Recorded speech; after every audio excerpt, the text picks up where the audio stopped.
previously. So we can't say for certain that that bottom lane is going to default to those sort of picks, though. Kassadin was taken away there. What a surprise. Kassadin banned out again. On the other side, Kayle is becoming more, I almost hesitant to say more and more popular. It is ever so slightly more and more popular, and we've seen, you know, NIP are a victim of this, I guess we could say, from promotion, that when a Kayle gets to a certain point, he just nukes everything, including towers, and it means he can push very quickly. We know that Alex can play that very well. That's taken away. Final ban for Gambit here actually is going to be LeBlanc. Kerp, very good LeBlanc player, somehow with a trackball, but he is. It boggles my mind, and the reason I like the Kayle being removed there is the defensive power that that ultimate gives you. It's actually what allowed Copenhagen Wolves to be Alliance. They were able to react very positively.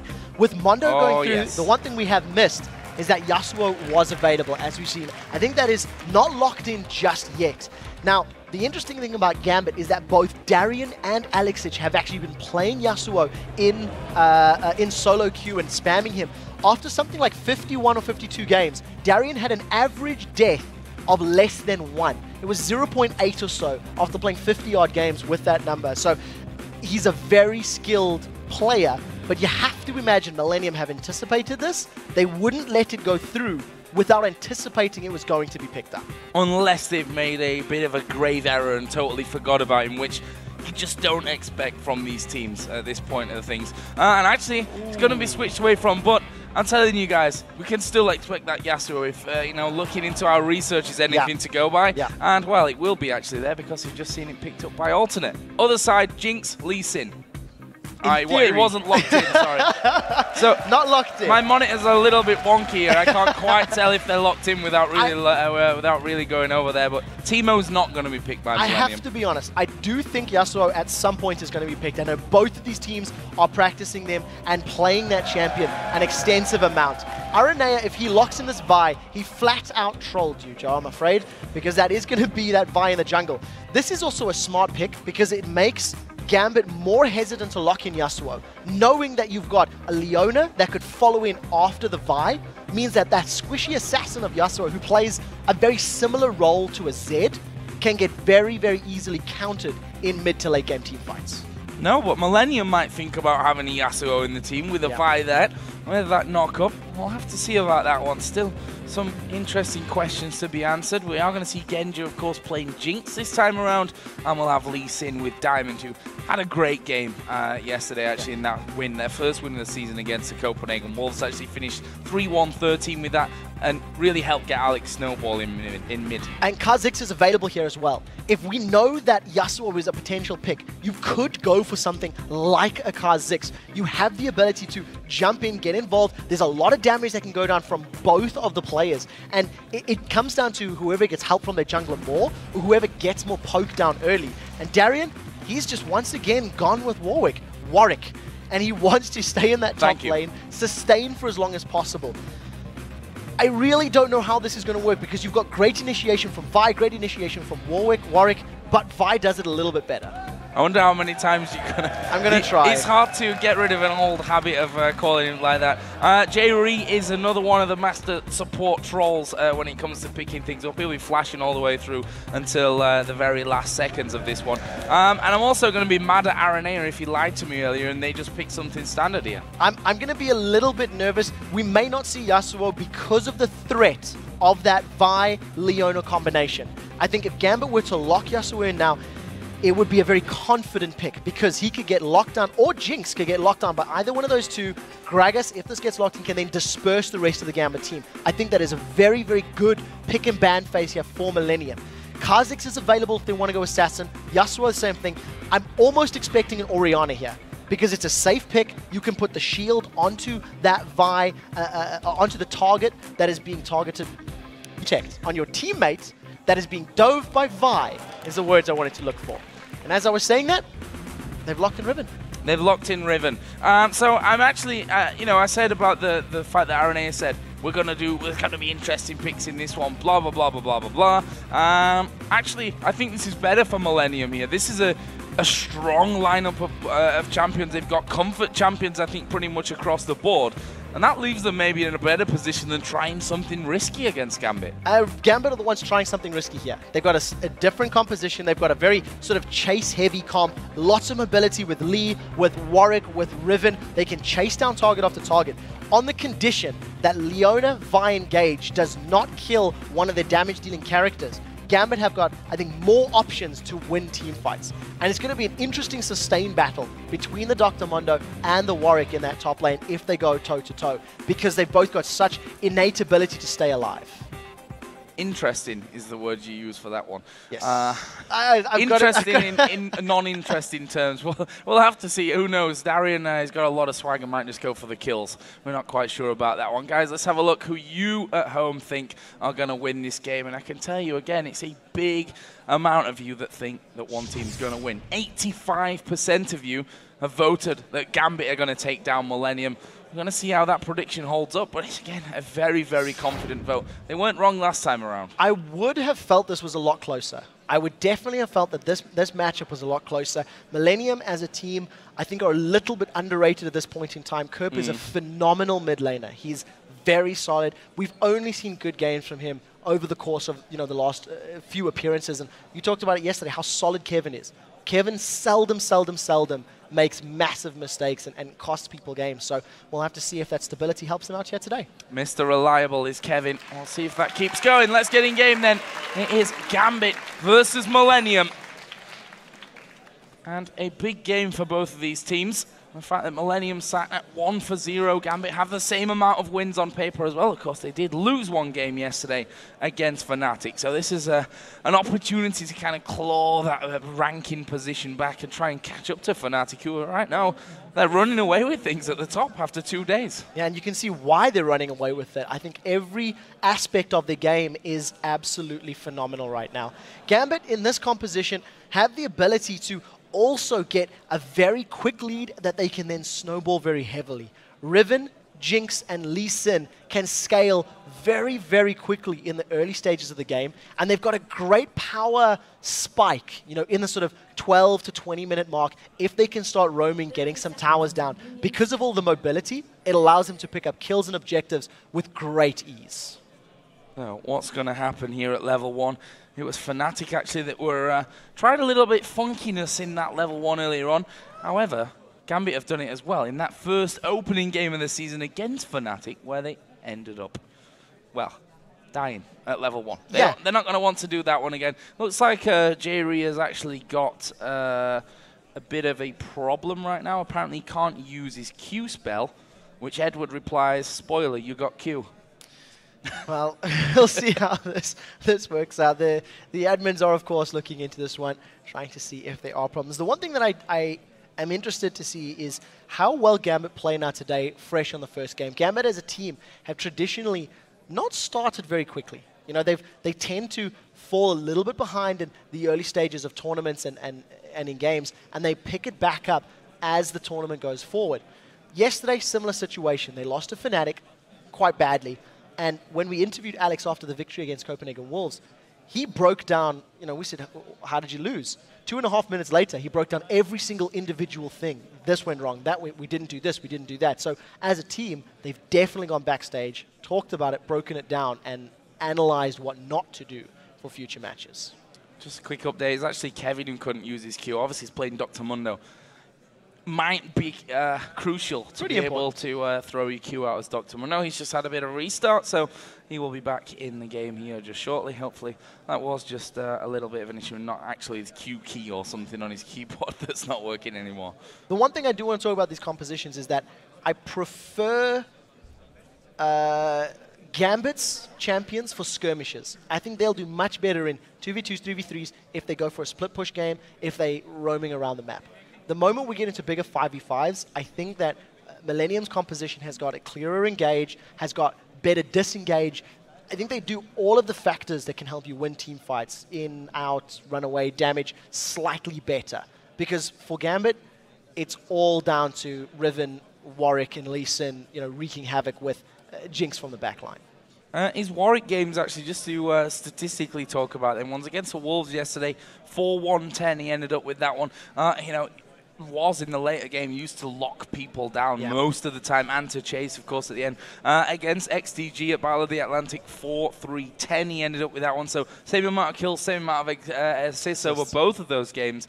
We'll see how he goes up here against Mr. Reliable Kevin on Mundo. Yeah, well, we'll see how that matchup plays out. As we said, interesting is the phrase we're going to go with for this matchup. Whether or not that turns out to be true will be determined, as we do see Edward and Jree just showing a little bit of force, saying we've got our trinkets as well, getting some vision. No invades from either of these teams, and once again, we are going to see those straight head-to-head matchups. Our solo lane is up top, and our duo lane is down bottom. Yeah, I've seen most of this one. Important for the duo laners to be roughly at the same time there to this bottom lane, just to make sure that they don't lose out on that race to level 2, which, with someone like Leona can be very important for you. Yeah, that is definitely the case, especially once they race to get those skills available. The all-in potential in the lower levels is determined by whoever pulls the trigger first and lands that CC. Ironically, as we're talking about bottom lane, it's actually Kerp and Alex that trade some damage back and forth at level 1. Gragas can actually do pretty well once he starts to get that attack damage buff of his Drunken Rage, so got to be a little bit wary of that. Yeah, we'll see if Alex decides to go aggressive once he starts to level up here a little bit. Kerp keeping his distance right now, and there is Alex going in once again. And then goes back off, and there he has hit level 2. Kerp getting it exactly the same time, though, so I'm guessing his point's gone into the body slam there, too, so he can keep himself safe. He actually drank, his W, actually drank from the Drunken Rage, and at level 1, it's plus 30 bonus attack damage. So as long as Kerp reads the situation well, he can actually come out ahead in trades. His passive as well will also allow him to regenerate some HP, so he should actually get a little bit of authority in that lane, unless he gives up a kill. If he gives up a kill and Alex is able to continually win fights over and over, then Kerp is not going to be able to pull himself back in. So the very first kill between these two is incredibly important to determine the tempo of the rest of the lane. You see that Alex is ahead by a decent margin here in terms of CS. Actually going to go in here on towards Kerp, and that's a lot of damage. Half of Kerp's health bar disappears. And that's exactly what Alex is going to keep trying to do. Whenever you play Riven, you have to continually get in your face. And yesterday, Alex was doing that with LeBlanc against Pekez Oriana. He kept control of the lane. He had superior farm. Right now, the two junglers of our featured matchup, they're running toe-to-toe. It's a level 3 diamond, and he'll take the big wolf. Takes the big wolf and actually landing the Q here on towards Araneae. This could force a flash out of Araneae, and, well, as I say, Araneae flashes away. Diamond says, not bothered about chasing from that one. I'll take what's in your jungle, and I'm happy you've got no flash for the future. If that had been a second or two later, Diamond could have followed up with a Sonic Wave. There was 3 seconds on the clock before it went in, so almost kill potential there, and Alex has caught Kerp. Yeah, going straight in onto him with this one. Going to get the knock up and almost dodging the barrel, almost not being really fully there, but he's doing a great job here. 24-13 CS, and we can see that Diamond hanging off to the side. Kerp should have a little bit of an inkling that he's around there somewhere after Araneae was forced to flash earlier on. In the end, they don't see an opening, and Kerp will be safe for now. With Kerp being so low on mana right now, Alex is in no threat of taking additional barrel poke, and he can just carry on diving onto Kerp as long as he's in front of the tower. Yeah, going straight on into him. Actually, again goes in. This take a turret hit this time around, but Kerp, again, not really even able to farm things up, and Alex has doubled the CS of his opposite number. This bottom lane been fairly quiet up until now. Yeah, at this point in time, Alex is just in complete control of mid because of the way he's played this early game. The bottom lane, 5 CS difference. I mean, they're not going in for each other. Level 3 Leona versus level 3 Thresh. Also 2 exhausts as far as our supports are concerned, and also flash teleports for our top laners. So let's keep that in mind as they get closer to level 6. The first real sort of gank in lane, as it were.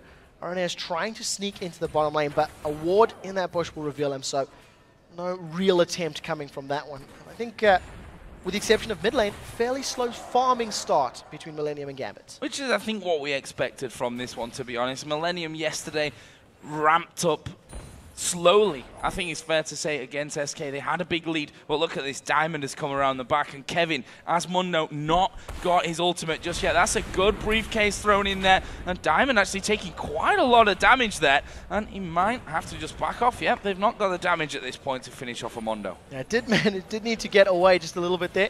Sonic Wave applying some damage, and pulling him into the bushes. Right now, though, the one thing we're going to talk about, the first back from Kerp on that Gragas, he's got himself 3 Doran's rings.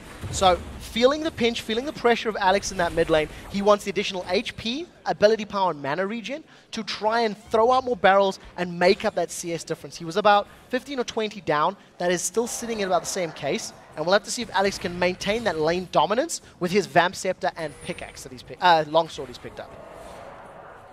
This bottom lane, still, I think, dangerous in the fact that you've got Leona and Thresh in there, and when one of them, especially Edward, you know, he's a guy that once he's made his mind up, he's definitely going to be going in for that one. Jree, we'll see if he has a similar thought to this one.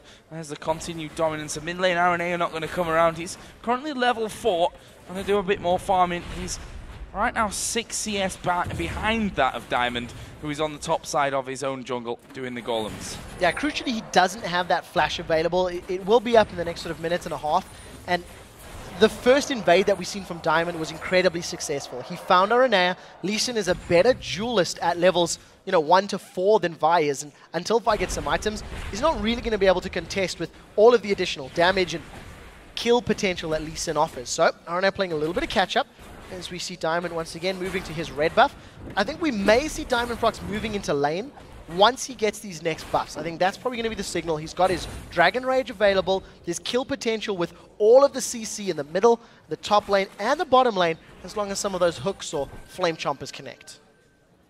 Now, Millenium here just backed off somewhat from this bottom lane. A couple of wards coming down, and Jree actually getting all 3 hits off required onto that one. And that will mean, and it's pretty much waste. Obviously came from the trinket, so not really costing them anything in the long run, but a ward that's not giving you any vision could, in theory, be costing you. Yeah, very smart positioning there from Jree. Still hanging out in the bushes, trying to just, play a little bit of zoning. For those of you that don't know, Leona's Q, the Shield of Daybreak, it actually resets your auto attack. So you can land an auto attack, Q the ward, and then immediately land another one. That's what allows you to get it down before it hits the stealth. And as we were talking about, Diamond now level 6. He does have that red buff available. He's now setting up a gank. He's actually foregone the blue buff, which has respawned.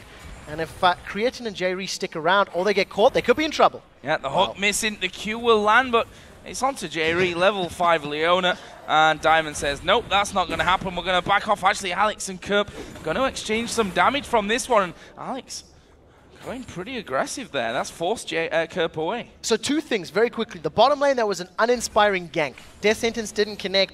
Diamondprox lands his Sonic Wave and backs away. In the mid lane, Kerp actually psychs Alex out, makes Alex think that a explosive cask is coming in, and almost anticipating the battle, throws down his ultimate. However, now, here comes Lee. Oh, the kick back there on towards Kerp, who separates them both with the barrel. He's going to body slam away as well with the use of his flash.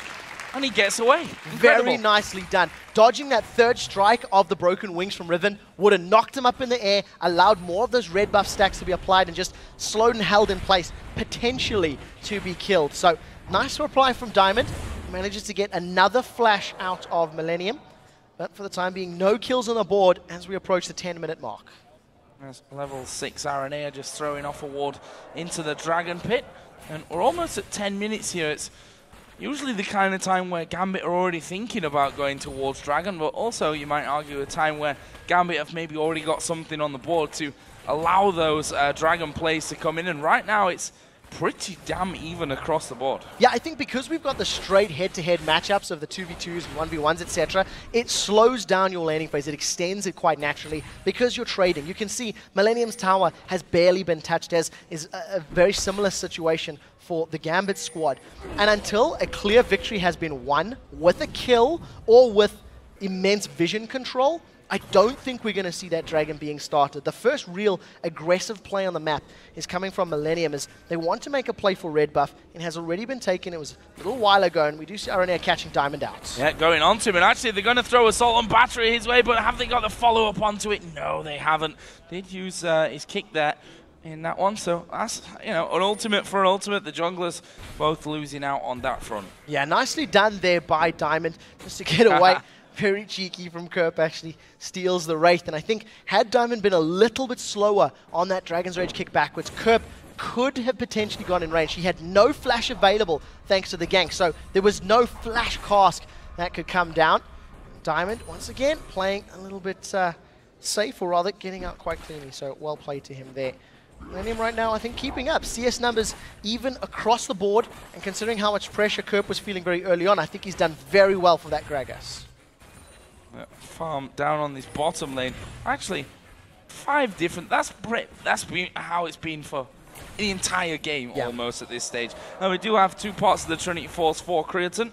And Genja actually with that BF sword, a second Doran's Blade and the longsword from a little earlier on as well. The supports also going a similar route. I don't think either of these dual lanes really want to have a big fight, because we haven't seen Jree going in for any engagements. Now that he's got Solar Flare and Araneae moving up, this may be the go signal. And even Edward's, death sentences, they've been a little bit lackluster here. We do see Diamondprox has stood right on top of a ward there, so Millenium will be aware of his positioning. And if Araneae comes in, he doesn't have that assault and battery, so they need to draw out this bait a little bit longer before Araneae's got that guaranteed lockdown. Maybe once Diamond is gone, this is the signal now to go, and they've done it. Yeah, they have Diamond out of that one. There's the ultimate coming out of Leona, and True Shot Barrage comes across as well. In the end, they're not able to pick up a kill, but Creaton going aggressive. The zap will slow him down. They've landed the hook as well, but Gambit can't follow through, and Millenium bully them out. If Edward sticks around, assault and batteries available, Araneae may throw himself in. Yeah, they've thrown the box down there. There is Araneae going down. He's taking a lot of damage and actually gets away from the turret, but look at this. Warwick's coming around the back. They're all low. This could be disaster. This could be disaster for Millenium. Darien going to ulti in towards Araneae. Creaton going low. Have they got the damage to finish him off? 1 or 2 more hits will do it. Uses a barrier. It's a kill for Diamond. There is Kevin now in the bottom lane,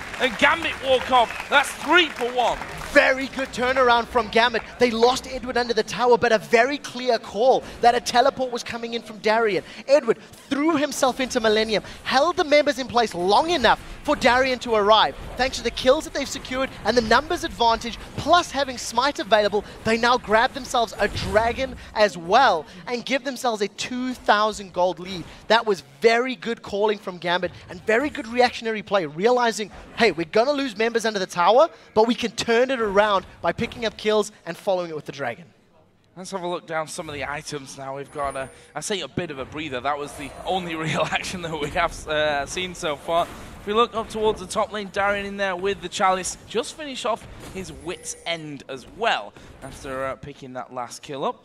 We also have the BF sword added into the Vamp Scepter for Riven in the middle. And we can see that Gragas, Kerp, pretty standard start against someone like Riven, picking up the Seeker's Arm Guard for the start of it. Yeah, because he's gone for the triple Dorans, it's actually also slowed him down from progressing further in his build. Currently sitting on just shy of 1,600 gold, so needs to get a good couple hundred more up before he can finish off the likes of that Zhonya's Hourglass. But when you're facing all of the physical damage that Riven's putting out, you can't afford to go for MR or a similar build. We actually seen Kautar doing that on Jree yesterday. It didn't work out for him, focusing on that Athene's and Holy Grail against a Kha'Zix. So smart decision making from Kerp, and it's keeping him alive. He's still only 10 CS down.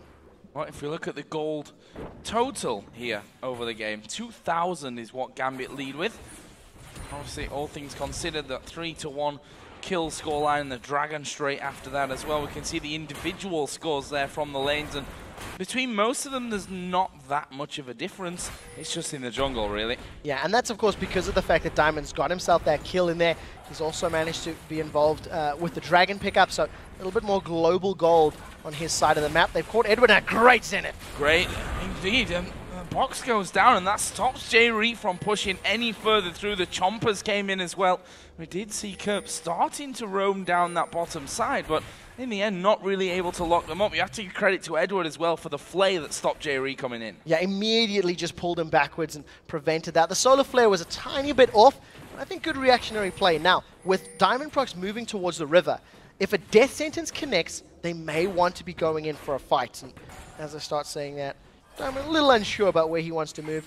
You see the death sentence does catch out Creaton. There comes Genja. That was a brilliant hook coming in, but Creaton able to walk away. There's the chompers onto Jree, which means he takes a lot of damage. Genja has the lantern there for safety, but he's happy to do the damage. There's a super mega death rocket, and Creaton survives with about 20 HP, I think, overall from that one. So very close for Genja. Very close indeed. As it stands right now, the hook goes out, doesn't connect Araneae, and Genja You feel like they deserved that one. Connected every single shot, forcing the dual lane of Millenium backwards. Alex and Diamond are trying to roam. Sonic Wave has caught Araneae, and here comes Alex. Oh, Alex coming in there as well, but they couldn't quite get behind them. And get that kick on there. That's what Diamond was looking for. Throw one back into the team. Millenium have replied by coming over to this bottom side. I think Gambit might want to be heading away from this one. There's a barrel. It locks down two of them. Edward's a dead man. Kerp gets that. Assault and battery goes all the way through the wall. There's a solar flare as well. Genja's not getting out of this one. That will be Araneae's kill. And Millenium turning around just like that. Very good turnaround, but that is a mistake from Gambit. They dove for the kills. Got me super excited that they were going to go for the fight, and Alex backed away. Unfortunately, the rest of the team did not respond as quickly. As such, they lose 2 kills. Alex has dealt a lot of damage on the mid lane tower, but has been unable to secure it. And the first tower of the game should, in fact, be falling as Millenium try to shove this one down. They're actually denying CS here from Gambit's dual lane. It will eventually fall victim. So a very good reactionary play to Gambit's overextension.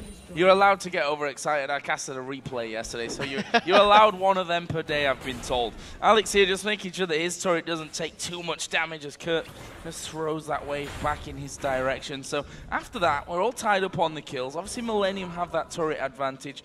Gold's, yeah, it's been brought back here to about 1,000 between them. We've got the Dragon coming up in less than 2 minutes. That's our next big fight point, surely. Now, yesterday, Millenium had great Dragon control against SK Gaming. In this matchup, they were unable to secure the first one because, of course, they lost the fight.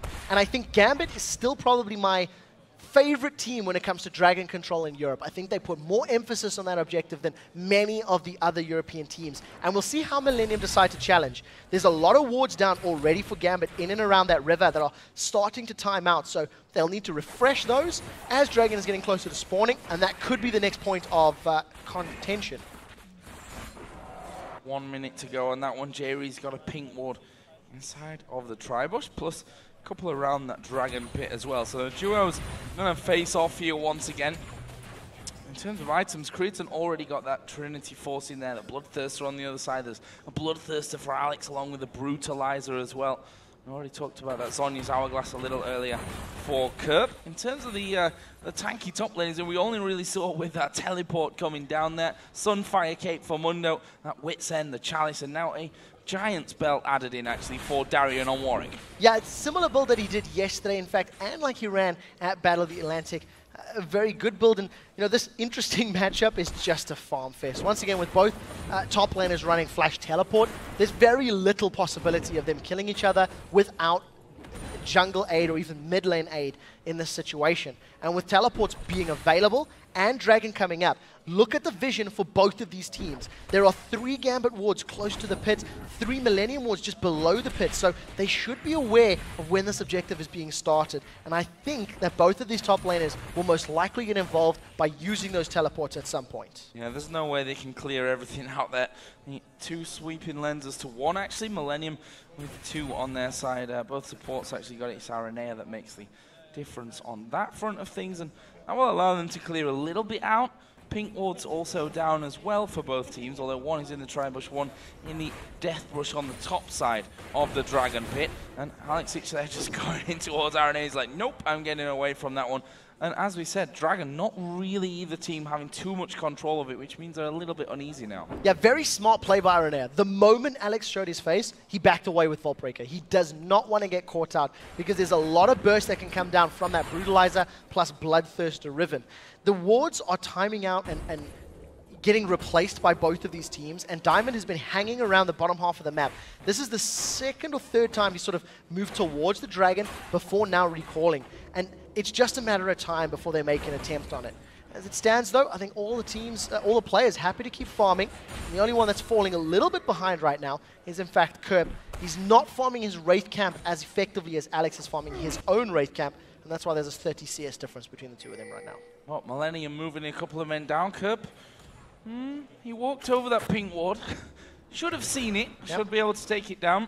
not using attack move, and that's cost you that little situation. Gambit, I think, smart decision-making here. Tower in the middle may go down. There's a teleport already coming in from Warwick. It may be too late for Dragon. Smite is available. Question is, who's going to get it? Oh, they've got time here, actually. Darien going straight into the middle of them. The Dragon is actually taken in the end by Gambit, but we can see how low they've got. Alexic finally joins at the front side, though. Araneae is surely going to fall here, and Warwick will surely be chasing straight through onto things, although he is a little bit low, so they need to be careful with this one. Briefcase not connected, and only one death so far in this fight. That's on Edward's side. Gambit did get the Dragon, though. Yeah, very nicely done. The suppression was thrown onto Araneae. It's one of the only, I believe it's the only thing that can prevent you smiting under those circumstances. So Diamondprox gets into range, manages to put a lot of damage down. I'm lying to you entirely, he didn't even do it. It's just a straight steal. Straight steal. I've just quickly rewound the battle, and Diamondprox straight up beat Araneae. So well played there. That's thrown me off completely. It's not something you want just to be simply outside. Here we go, we can see that one again. Yeah, there we go. This is exactly what we're talking about. Smite from Araneae was very early. I think he was anticipating a little bit more burst damage from the rest of his team. And then once again, you see a situation where Kevin is low on Dr. Mundo. He's unable to affect the back line of Gambit. And because he's not running amok amongst the Gambit members, they're able to just push Millenium backwards, push them out of the fight, and force them on the back foot, allowing the chase potential there of Riven, Lee, and Warwick to scare them back to the tower. Well, back to farming, I think, is the plan for both of these teams right now. It's been pretty much the overlying plan for most of this game. 2,500 gold lead that Gambit have right now certainly will start to show for them. CS lead in the mid lane is quite big, and they are going to go in here, but I'm not sure that Alex will fall to this one. There's a lot to throw in there, a lot of CC. The barrel comes in. Alex knocked around all over the place, and it's hard to escape from that one. It's incredibly difficult. Fact of the matter is, that actually took a very long time. You know, they had to commit a lot of time, every single individual resource to that one, and it ended up costing them. Now, Araneae and Kerp still wanting to fight with Darien and Diamond. They got to be careful because neither of them have the ultimates available. So if they were to get CC'd, with the aid of Edward, it may have been enough to get the kills. And I think that's worrying for Millenium. I think if they have to commit that much time and that many resources to killing Alex, these next team fights could go very differently. Now, once again, Araneae is throwing himself at Darien. Oh, that's a great vault breaker coming in onto him, but actually Darien doesn't really care and just hungering strikes his way back. Yeah, going to use that passive, keeps healing up. Now he's going to fight. It is going to fight things. Kevin actually popping his ultimate, kind of walking in, walking out. What shall I do? I'm not quite so sure. And that's obviously going to regen him up greatly in this one. So he's not really in danger of going down. In fact, he'll probably just reset this into, well, that top lane match that we've been seeing all along. Yeah, look at those heals. The damage from Hungering Strike is percentage HP damage. It's 16% of the target's maximum HP. So if he's hitting Kevin, who's got a Sunfire Cape and a Giant's Belt, that is a massive amount of HP. It actually heals him for 80% of the damage dealt. And all of his auto attacks, every time he hits a minion or monster or champion, he's getting health back from those as well. So it's so difficult to push a Warwick out of lane. I want to see how it transitions now as this game goes forward, because the suppression is going to allow him to lock down Ezreal, who's one of the slipperiest AD carries. So as long as Alexic can follow the suppression dive, I think Creaton's going to be in trouble in these upcoming fights. Araneae just came to the top lane to make sure that turret stayed safe. It's at half HP, and in the end, actually, Darien had decided not to push on straight through. He's almost at 1,000 gold here, is Darien as well, so might go and turn that into something in a little while. 1,700 gold for Genja to spend as well there on Jinx, and he's still behind in the CS, but that difference has not really got bigger. No, not at all. It stayed static, and of course, as long as you're not falling further and further behind, that's fine. I think Genja's Jinx, by no means as dominant as Reckless's Jinx right now, it can still scale and offer you more damage, especially with that ultimate. I've talked about execution so many times, and I really think it needs to be stated once again, because you're going to combo that splash damage plus execute with Rivens. And as soon as Diamondprox and Darien jump onto somebody, those two can clean up and they can carry on chasing down. So that's where the cleanup crew has to be for Gambit. Only 2 towers have fallen at 25 minutes, and this is by far the slowest game, because I think even SK Millenium had more action and fights by this point in the matchup yesterday. Yeah, Millenium were a mile ahead at this point, 25 minutes. Unfortunately for us, or for them, for whoever, it took another 25 minutes for them to actually close the game out. But they say it themselves, they're not here to be really flashy. They just want to get the job done and get the points on the board. Well, at this point in time, they're behind, and that's not going to happen. So 3,000 gold behind Gambit, 1 tower down. Finally, Darien's sustain in lane allows him to push Kevin away. He's still sticking to that top lane, and you can see Araneae looking for a rinse and repeat kill on Alex, but Diamond was there to back him up. So if they want to commit all of that time and that resources, Diamond may be able to throw a spanner in the works and get rid of them, as it were. Dragon's going to be coming up in about 30 seconds time. Teleport's once again available for our top laners. So within a minute or two of it spawning, I think that's going to be the next time they fight in Millenium. If they want to focus Dragon, they have to do it quicker, and they cannot afford to get it stolen away. I mean, Diamond had a very good steal last time, just straight up outsmiting Araneae. A couple of recalls coming in. Alexic going back in. Actually leaves just 5 seconds until Dragon comes up. If Millenium went now, if they reacted to this one right now, they would have the man advantage down there, but the pink ward right at the front from Gambit, and the ward's going in at the backside, not really making them feel all that confident with really turning the corner and trying to get involved in the action there. No, I think the fact that they've got vision of the pit and they realize that Gambit are attempting it right now, they're going to play it a little safe. I think they've also got a very good steal potential. If Araneae were to throw himself over the wall, plus Gragas barrels, it's something you always have to consider, always. The burst of Smite plus Explosive Cask is very, very high. Right now, the fact that Kerp is miles away means Dragon's been started. Araneae's going to try steal. Oh, he's going to go in for that one, but, well, Diamond, safe as ever on that Smite.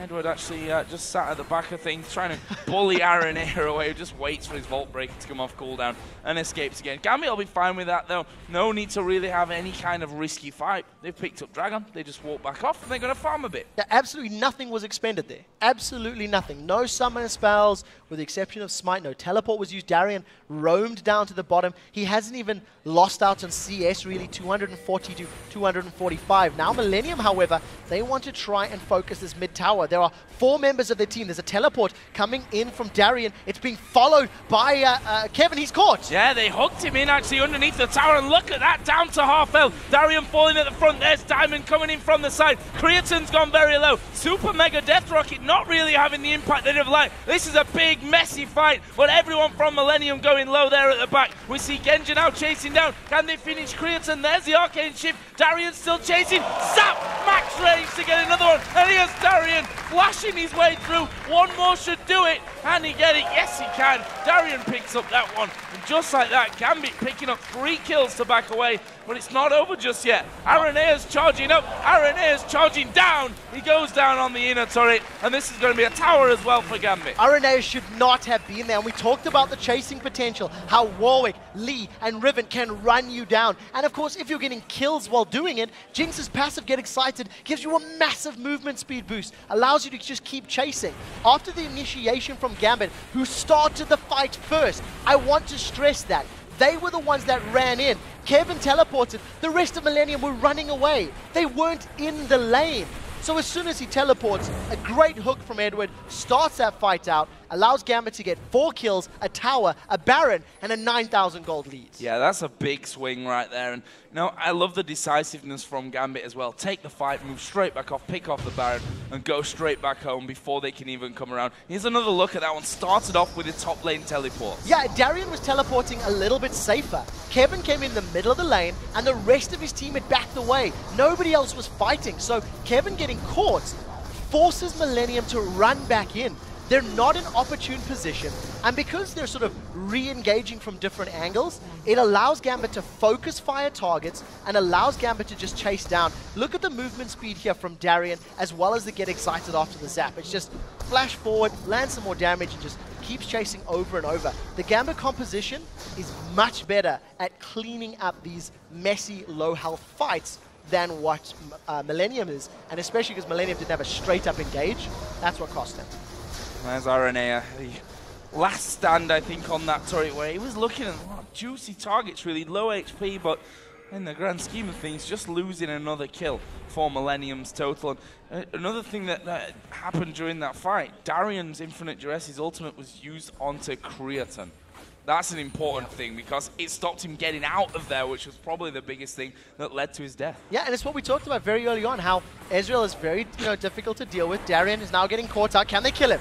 Well, it wouldn't be a week of LCS action without Darien getting caught out. Whether they can finish off a kill against him is another matter here, because the rest of Gambit actually coming down and Darien just walking away. And he's actually going to ulti in on towards Araneae here. Is he going to be able to pick up the kill from it? There is the rest of the team. The hook lands onto Araneae. Darien, you have all the swag. And look at Diamond, he's come around the back. He's a little bit out in no man's land, but he'll get the kick into the hook. What a combo from Gambit. Box goes down. Now they're looking for even more as they focus Kerp. He's going to use the Zhonya's. They surround him and hunt him down. It's Darien that picks up that kill. Darien didn't even use his Infinite Jree while trying to escape. He baited so well, just walking away, pulling both Araneae and Creaton after him. They needed to back off a little bit sooner. They lose 3 members. They're most likely going to lose that outer turret if the minions take it down. And the rest of Gambit are just focusing on this mid lane. They're making it very clear they want an inhibited turret first. Blue team's turret has been destroyed. There is another turret going down.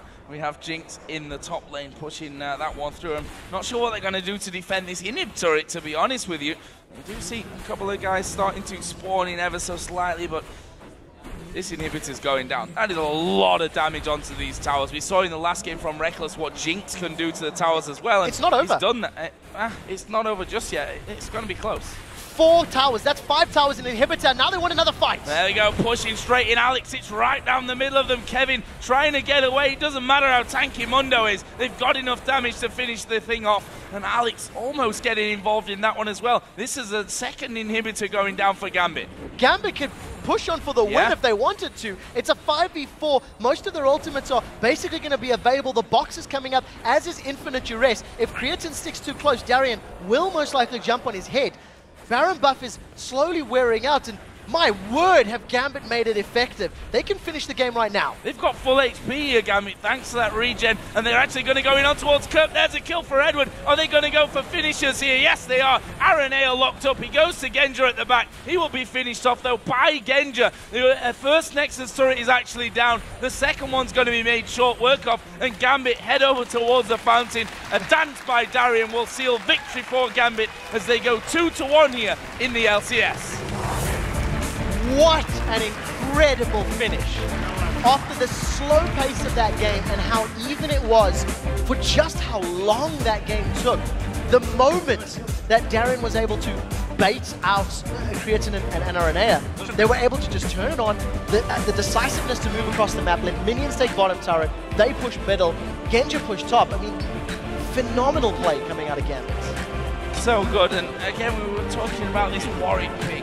Yesterday, I'm still not 100% sold on it, but again, it produces a win for Gambit. 3-0-9, Darien ends there at the end. You saw the bait. That bait was just incredible. I thought he was going to get caught out because, as I said, Darien likes to do that every now and then, but the drawing was just incredible. You know why I like the Warwick right now when you think about it? Is that when you compare him to the other tanks that deal sustained damage over time, the Shyvana, Dr. Mundo, etc., he can basically sustain through large portions of that sustained damage. Even if you have a Shyvana that builds Blade of the Ruined King, he can prioritize a little bit of armor, get himself up to like a Sunfire Cape, and just keep life-stealing his way through the damage. Then the chase potential plus the CC. It's a top lane Vi, dare I say it, guaranteed lockdown, guaranteed suppress, and as soon as you got some damage like Jinx, it's easy kills and resets in team fights. That could have even worked with like a Kha'Zix in middle, who we know Alex is so comfortable with. Oh, we saw it in that big fight in middle, didn't we? The fact that he locked onto Creaton right from the very get-go. His health bar was reduced to pretty much nothing, but it's the fact that he kept in there for so long that really helped them to win that fight. Alex playing the Riven in the middle actually came out without a single kill in that game, funnily enough. 0-1-10 he ended. Genja 6-1-3 on Jinx. Jinx so far has proved to be very, very effective throughout our first 2 days. And it definitely hits a spike. Jinx in this particular matchup struggled a little early. I think Genja wasn't able to get as many kills in lane or push the towers down as quickly as possible. I think there was 1 tower apiece at 25 minutes. However, once they had one clear-cut team fight, Jinx then just skyrocketed in damage. The rest of the composition around Gambit was built around getting somebody low and then using the Wind Slash and the Super Mega Death Rocket to kill somebody and then allow Warwick and Jinx to just keep running you down because you cannot outrun that at all. So very smart team building from Gambit and very smart execution in the actual game. And one thing that impresses me about Gambit is how they win games. Not how they win the game, but how they finish it mostly. We looked at Millenium yesterday themselves picking up the win against SK, and they were guilty of not being to the point, making obvious pinpoint decisions saying, okay, we do this, and then we win the game. We saw it there from Gambit. They pick up Baron. They've got Genja pushing the top lane on his own. They take the middle inhib, and they just go from one objective to the other, win the game, and they just look so decisive when they're on form. That's the cleanest finish we've seen all week. Yeah. Out of all the games we've seen so far, that is the quickest, the most surgical completion to a game. They didn't back. So from the time that fight happened, it took about maybe 2 minutes to finish the entire match. I think they even still had Baron running by the time it ended. It was just so incredibly quick, and very good play. So in less than a third of the countdown from when Baron was available to it wearing off, they were able to wrap the game up completely. Well, that puts Gambit a little bit closer to Fnatic, 2-1 as opposed to 3-0. I mean,